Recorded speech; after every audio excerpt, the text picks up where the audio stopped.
जो इंसान हक सच पे होता है वो किसी की बात नहीं मानता, वो किसी की बात नहीं सुनता, सिर्फ हक की बात सुनता है। मैं आपसे माफ़ी मांगूंगा कि मेरी वजह से मेरे ख़ानदान ने आपके बारे में, आपके ख़ानदान के बारे में जिस तरह की बातें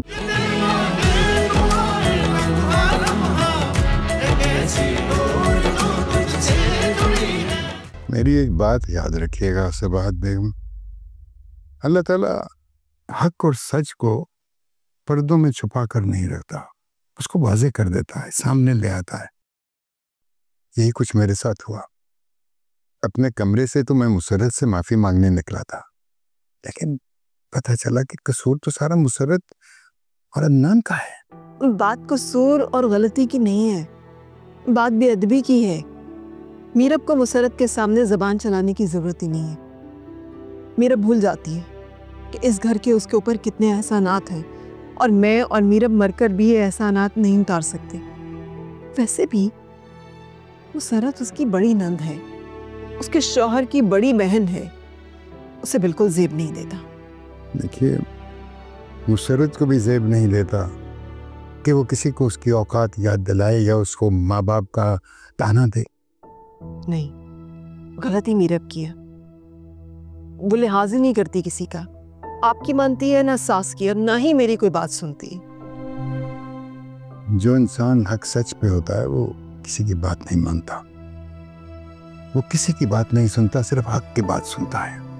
मैं आपसे माफ़ी मांगूंगा कि मेरी वजह से मेरे ख़ानदान ने आपके बारे में, आपके ख़ानदान के बारे में जिस तरह की बातें की। अरे आशिक, जो इंसान हक सच पे होता है वो किसी की बात नहीं मानता, वो किसी की बात नहीं सुनता, सिर्फ हक की बात सुनता है।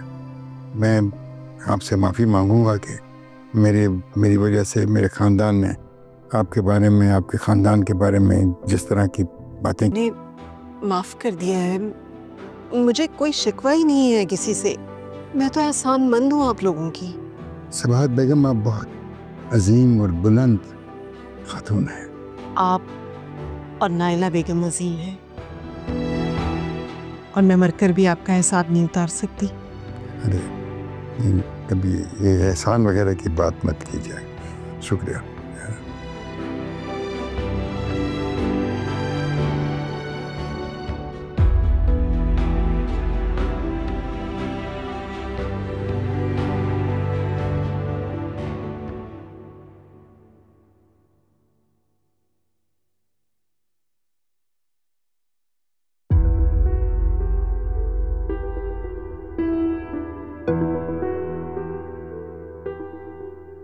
जी, यहाँ क्या कर रहे हैं? अरे नाइला बेगम, आप यहाँ?